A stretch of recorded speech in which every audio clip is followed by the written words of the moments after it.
le Seigneur lui-même qui nous accueille dans sa maison. Soyez tous les bienvenus. Pour les personnes qui ne me connaissent pas, je m'appelle Christine Roux et j'ai dans notre Église le statut étrange de pasteur agrégé retraité. Je vous propose de commencer notre culte par la louange et je vous lis le psaume 98. Chantez en l'honneur du Seigneur un chant nouveau, car il a réalisé des merveilles par son savoir-faire et son pouvoir divin. À la face du monde, le Seigneur a montré qu'il était le Sauveur. Il a révélé sa loyauté. Il n'a pas oublié d'être bon et fidèle envers le peuple d'Israël. Jusqu'au bout du monde, on a pu voir que notre Dieu nous a sauvés.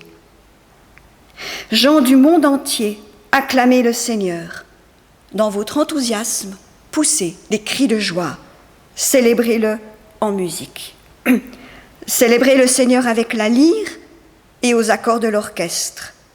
Célébrez-le au son des trompettes et du cor.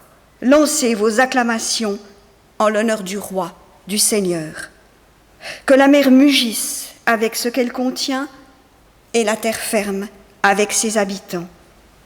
Que les fleuves applaudissent et qu'à l'unisson, les montagnes crient de joie devant le Seigneur, car il vient. Il vient pour rendre la justice sur terre. Il sera un juste juge pour le monde, un arbitre équitable pour les peuples. Et non pas avec la lyre et le cor, mais avec l'orgue, je vous propose de vous lever pour chanter au cantique 47 les strophes 1, 2 et 3.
Nous nous unissons dans la prière d'humilité. Nous prions. Seigneur, nous sommes réunis ce matin en ta présence. Nous te le demandons. Aide-nous à prendre conscience des liens qui nous unissent. Ne nous laisse pas fuir en nous-mêmes, nous fermer à l'autre. Aide-nous à nous accueillir les uns les autres. Fais-nous sans cesse discerner ta volonté là où nous sommes, pour la situation que nous vivons. Rends-nous efficaces pour établir ici et maintenant ton amour, ta paix et ta justice. Fais-nous prendre conscience que dans notre cœur, tous les jours, nous créons des lois que nous mettons à la charge des autres, par lesquelles nous les jugeons. Aide-nous à nous soumettre à ton amour, cet amour exigeant qui retient le pied qui chancelle, qui affermit la voix sans force, qui fortifie le faible qui trébuche.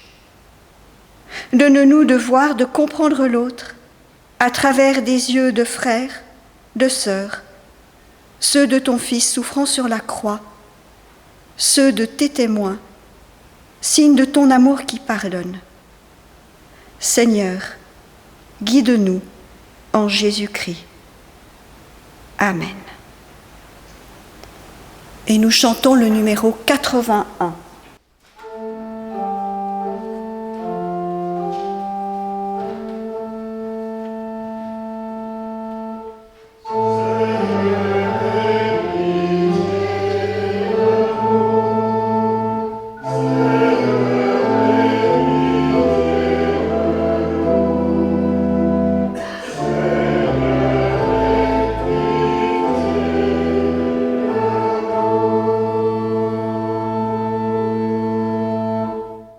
Et je vous propose de vous lever ou de rester debout pour entendre la parole de pardon. Je suis le chemin, la vérité et la vie, dit Jésus. Celui ou celle qui croit en lui ne vivra pas dans l'obscurité, mais aura la lumière qui conduit à la vie. Allons en paix, réconciliés et pardonnés. Amen. Et nous chantons encore au 386 les strophes 1, 2 et 3.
Nous prions. Seigneur, donne-moi de discerner ta présence dans le fracas de mes jours. Fais-moi la grâce du cœur à cœur apaisé, pour que je sache goûter avec bonheur aux délices de ta parole. Merci pour les cadeaux que ton amour répand dans ma vie. Merci pour ta parole, signe tangible de ta tendresse divine. Amen. Nous allons maintenant entendre deux passages bibliques Le premier, en 2 parties, se trouve chez le prophète Ésaïe au chapitre 40. Ésaïe chapitre 40, verset 12.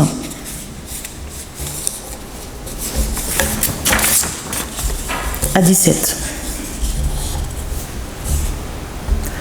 Qui a mesuré les eaux dans le creux de sa main, fixé les dimensions des cieux avec la paume, celle de toute la poussière de la terre dans un tiers de mesure? Qui a pesé les montagnes au crochet et les collines à la balance? Qui a fixé une mesure à l'esprit de l'Éternel? Et qui lui a fait connaître son avis? Avec qui a-t-il délibéré pour en recevoir de l'instruction? Qui lui a appris le sentier du droit? Qui lui a enseigné la sagesse et fait connaître le chemin de l'intelligence? Voici les nations.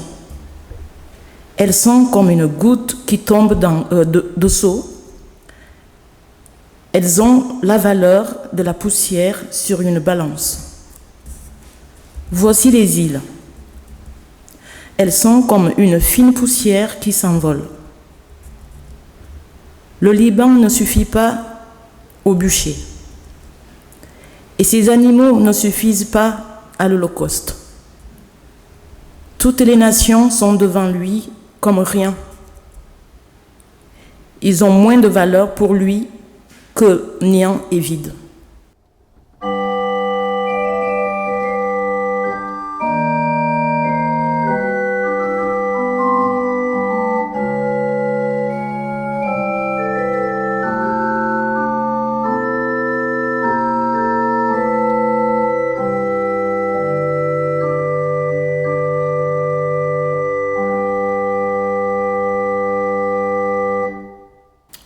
Pourquoi dis-tu Jacob? Pourquoi répètes-tu Israël? Ma destinée est cachée à l'Éternel, mon droit passe inaperçu de mon Dieu. Ne l'as-tu pas reconnu? Ne l'as-tu pas entendu? C'est le Dieu d'éternité, l'Éternel, qui a créé les extrémités de la terre. Il ne se fatigue ni ne se lasse. Son intelligence est insondable.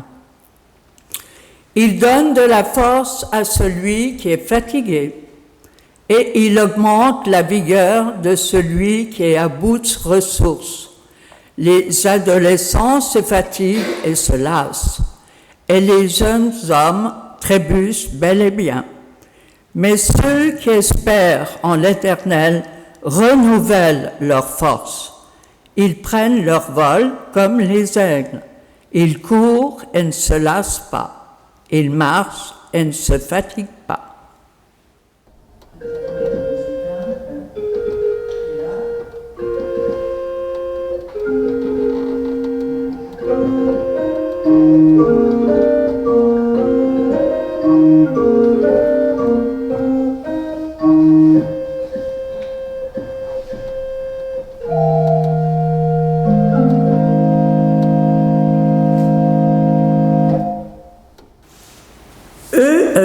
Nous lisons dans l'Acte des Apôtres. Eux donc, réunis, demandèrent, « Seigneur, est-ce en ce temps que tu rétabliras le royaume pour Israël ?» Il leur répondit, « Ce n'est pas à vous de connaître les temps ou les moments que le Père a fixés de sa propre autorité, mais vous recevrez une puissance, celle du Saint-Esprit, survenant sur vous, et vous serez mes témoins à Jérusalem, dans toute la Judée, dans la Samarie, et jusqu'aux extrémités de la terre. » Qui est Dieu pour vous? Comment est-ce que vous le nommez? Est-ce que c'est le grand horloger, celui qui a créé le monde et qui permet à sa mécanique de fonctionner sans plus intervenir autrement dans les affaires humaines? Est-il un père fouettard qui voit tout ce que nous disons et faisons, et alors gare à nous, si nous mettons la main dans le pot de confiture, nous serons punis? Est-il le bon Dieu, celui qui veut notre bien quoi qu'il arrive? Est-il un père bienveillant, guide de nos vies en toutes circonstances? Est-il proche de nous ou tout à fait distant? Ou alors peut-être qu'il n'est qu'une invention humaine et que nous ne pouvons compter que sur nous-mêmes, nos propres forces, qualités et bêtises. Peut-être y a-t-il autant de définitions de Dieu que de personnes dans ce temple ce matin. Et de notre réponse dépendra peut-être la qualité de la désillusion qui peut nous habiter. Parce que voilà, Dieu n'agit pas toujours comme on le souhaiterait et comme on l'attendrait. Ce sont les remarques du style « si Dieu existait, il ne permettrait pas que tout cela arrive » ou alors « il a suffisamment à faire avec la marche du monde pour ne pas se soucier de quelqu'un d'aussi insignifiant que moi ». Autrement dit, je n'ai rien à en attendre. Ou encore, nous sommes assez grands pour nous débrouiller tout seuls. Nous sommes libres de nos choix et de nos décisions. Mieux vaut ne pas compter sur Dieu, comme ça, on ne sera pas déçus. Dans tous les cas, nos réactions, ce sont celles de celles et ceux qui savent. Nous savons qui est Dieu, ce qu'il peut faire ou ne pas faire. Nous sommes donc habilités à le louer lorsqu'il va dans notre sens ou à le critiquer lorsque nous ne comprenons pas son action ou son inaction. Et parce que nous savons qui est Dieu, nous pouvons dire de sa part qui est digne de son amour et qui ne l'est pas. Nous pouvons désigner d'un côté les élus de Dieu et de l'autre les réprouvés. Nous sommes en quelque sorte des juges accrédités. Alors quand je dis « nous », je ne me vise pas personnellement. Je vise les êtres humains, les croyants en général. Et il est vrai qu'il y a plein d'exemples dans l'histoire de l'humanité où les croyants, précisément, se sont arrogés le droit de décider à la place de Dieu parce qu'ils savent ce que celui-ci veut et détermine. Les différentes églises chrétiennes ont été et sont encore très douées pour faire ça. Alors, cette attitude n'a absolument rien de nouveau, c'est une constante de l'agir humain. Et on la retrouve dans un texte aussi ancien que celui du prophète Ésaïe qui nous a été lu tout à l'heure. Alors bien sûr, la manière d'argumenter n'est plus tout à fait la même, et moi je ne m'exprime pas à la manière d'Ésaïe. Mais dans le fond, il me semble que le problème reste le même. Alors je vous propose de voir cela de plus près, parce que je pense que ce qu'Ésaïe dit à ses interlocuteurs peut éclairer aussi notre route. Alors le passage que nous avons entendu se trouve au chapitre 40 du prophète Ésaïe. Vous le savez sans doute, ce livre est composé de plusieurs parties qui n'ont pas été toutes rédigées à la même période. Les chapitres 40 à 55 forment une unité qu'on appelle le livre de la consolation, parce qu'il commence ainsi, et vous connaissez bien ces versets. « Consolez, consolez mon peuple, dit votre Dieu, parlez au cœur de Jérusalem et proclamez à son adresse que sa corvée est remplie, que son châtiment est accompli, qu'elle a reçu de la main du Seigneur 2 fois le prix de toutes ses fautes. » Cette expression veut dire que le litige en cours est complètement réglé. Alors de quoi s'agit-il? Qui faut-il consoler? Eh bien, les personnes auxquelles le prophète s'adresse se trouvent en exil à Babylone, après que les Babyloniens, sous la conduite de Nabuchodonosor, eurent assiégé la ville, l'eurent détruite, ils ont aussi détruit le temple, et ils ont déporté l'élite de sa population. Et ça fait déjà bien des années, et rien n'a bougé. Et Ésaïe a devant lui des gens découragés, désabusés, qui ont le sentiment d'avoir été trompés par un Dieu qui leur avait fait de belles promesses. Vous savez, je vous donnerai un pays, une terre ruisselant de lait et de miel, et chacun pourra vivre en paix sous sa vigne et son figuier. Et voilà qu'on se trouve en exil à Babylone. Donc ces gens ont l'impression que le Seigneur se désintéresse d'eux et qu'il les laisse platement tomber. Aujourd'hui, on a peut-être de la peine à comprendre l'immense difficulté que cette ruine de Jérusalem, que cet exil à Babylone a pu représenter pour le peuple d'Israël. Toujours est-il que les trois grands prophètes, Ésaïe, Jérémie et Ézéchiel, ont un message qui est tourné au sujet de cet exil et de ses conséquences. Alors parfois, il est rappelé au peuple qu'il n'a eu que ce qu'il mérite. Vous vous êtes conduits comme des imbéciles, vous n'avez pas été fidèles, voilà où ça vous a conduit. Mais à d'autres moments, les prophètes annoncent au peuple que tout ça aura une fin. Et tel est le rôle du prophète que nous avons entendu ce matin. Il est chargé d'apporter un message de consolation, de réconfort. Et dans notre chapitre 40, qui est donc au tout début de ce deuxième Ésaïe, il essaye de répondre à une remarque que nous avons entendue au verset 27 et qui est « Jacob, pourquoi dis-tu ? Israël, pourquoi affirmes-tu ? Mon chemin est caché au Seigneur, mon droit échappe à mon Dieu. » Autrement dit, le Seigneur n'est plus là, il ne s'intéresse plus à nous, nous sommes tout seuls, sans aide, sans secours. Et avec sous-entendu le reproche, ce n'est pas juste, nous ne méritions pas cela. La version moderne, c'est « qu'est-ce que j'ai fait au bon Dieu pour mériter tout cela ?» Si Dieu était vraiment bon, je n'en serais pas là aujourd'hui. Alors, la réponse d'Ésaïe, je la trouve intéressante parce qu'elle est un peu étonnante, elle est double.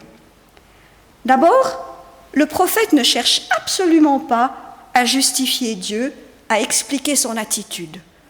Il n'entame pas un long discours pour dire « mais non, vous n'avez pas tout compris, il a pensé à ceci, à cela, etc. » En fait, il s'en prend plutôt à l'attitude de ses frères et sœurs humains et il essaye de leur dire « mais vous, qui êtes-vous pour vous permettre de dire que Dieu a tort ? Pour qui est-ce que vous vous prenez ?» Et alors il développe « Dieu a créé les cieux et la terre, la mer, les montagnes et les collines.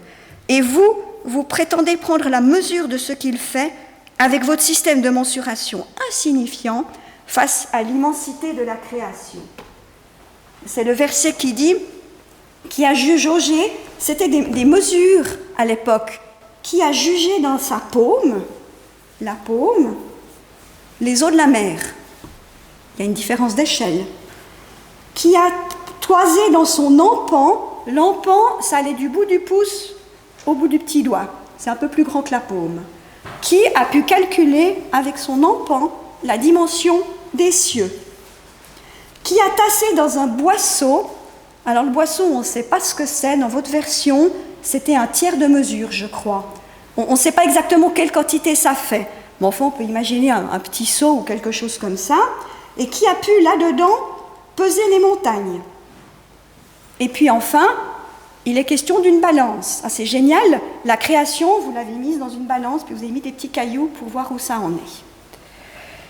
Ensuite, il leur fait remarquer qu'ils ne savent pas ce qui se passe dans la tête de Dieu et qu'ils n'ont donc pas de conseil à lui donner. De qui donc a-t-il pris conseil qui puisse l'éclairer, lui enseigner la science et lui indiquer le chemin de l'intelligence? Vous n'êtes pas très bien placés. Et enfin, il leur fait remarquer que personne ne peut rivaliser avec Dieu, même pas les grandes nations ou les îles lointaines.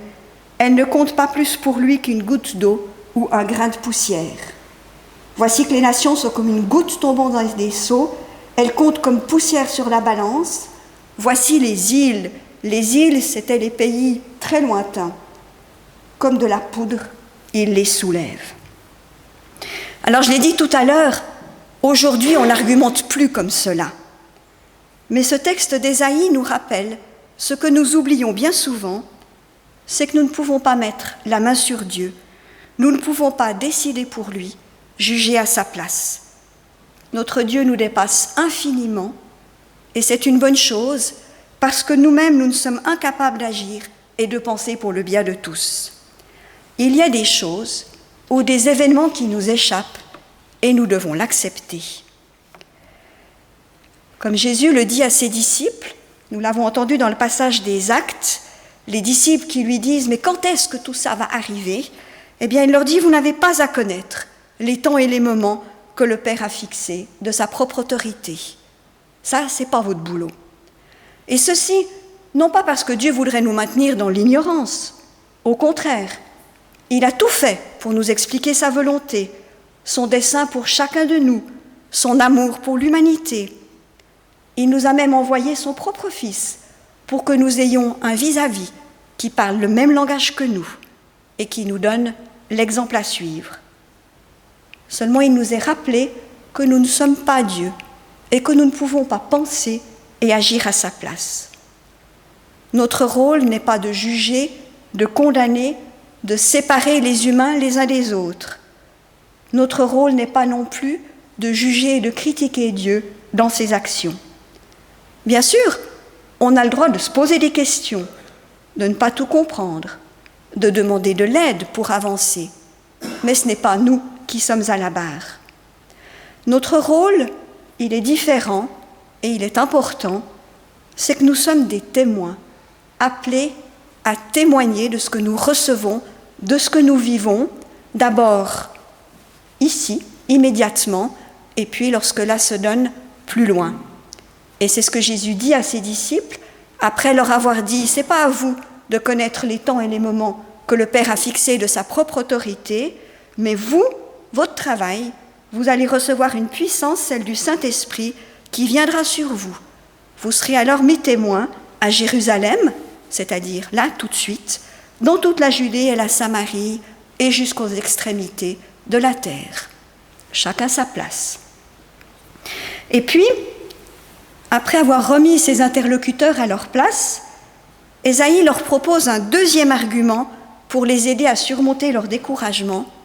Et cet argument, c'est celui de la confiance. Et là encore, je crois que sa parole nous rejoint. Le peuple en exil se sent seul, petit, insignifiant.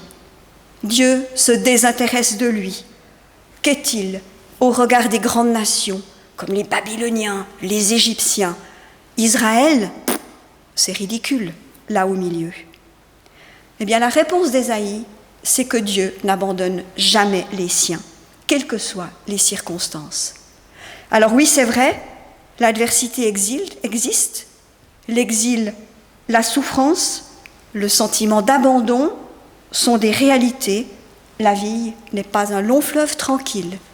Et Dieu ne nous donne pas toutes les solutions à nos problèmes clés en main. Mais, Ésaïe nous le dit, le Seigneur est le Dieu de l'éternité ou le Dieu de toujours. Aux exilés épuisés, il leur annonce que cela prendra fin et que Dieu leur redonnera de la force et du courage. Il retrempera leur énergie. Ils en auront autant que les aigles. Les aigles, ils étaient réputés pour leur vigueur, leur longévité et la rapidité de leur vol. Et il utilise cette image pour dire aux Israélites découragés, vous serez comme des aigles. Ceux qui voudront bien lui faire confiance se relèveront. Rien n'est jamais perdu, le Seigneur est fidèle. Telle est la conviction du prophète, alors qu'au moment où il parle, rien n'est encore fait. Il discerne juste dans les quelques événements qui arrivent dans le lointain, les prémices de ce qui va arriver. Mais il est pleinement dans la confiance. Et il refuse de condamner son Dieu, de le juger, de lui reprocher son attitude. Alors bien sûr, il n'a pas tout compris. Nous non plus. Nous ne comprenons pas tout. Notre savoir et notre connaissance sont limités. Mais la conviction qu'en Jésus-Christ, Dieu est avec nous tous les jours, cette conviction peut relever notre confiance. Et dans cette confiance, nous pouvons alors jouer le rôle de témoin auprès de celles et ceux que nous rencontrons, afin de vivre avec eux déjà un petit bout de ce royaume qui nous est promis. Amen.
Nous nous unissons dans la prière d'intercession.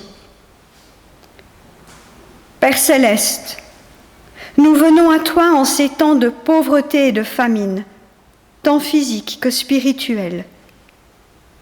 Nous avons faim et soif de toi, de ton eau vive et de ton pain.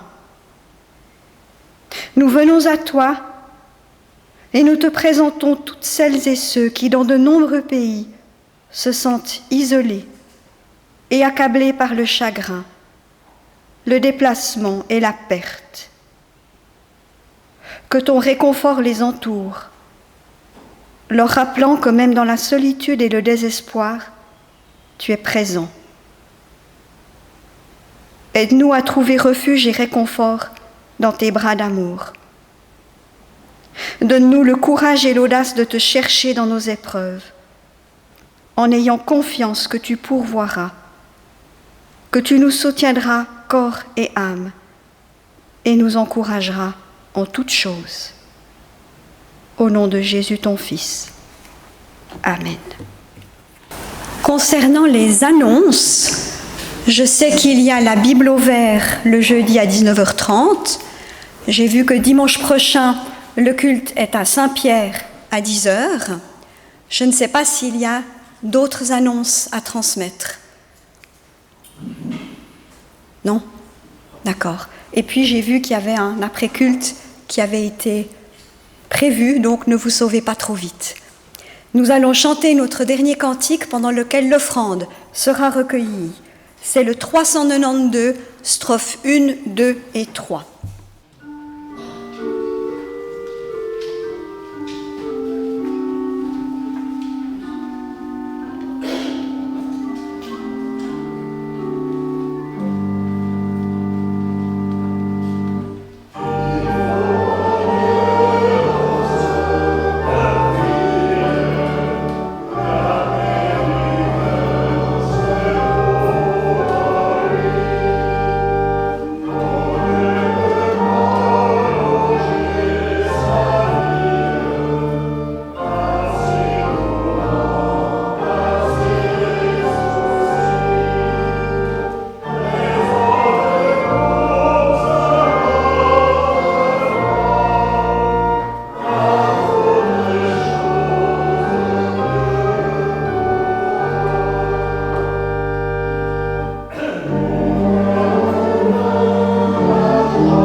Et je vous invite à recevoir la bénédiction.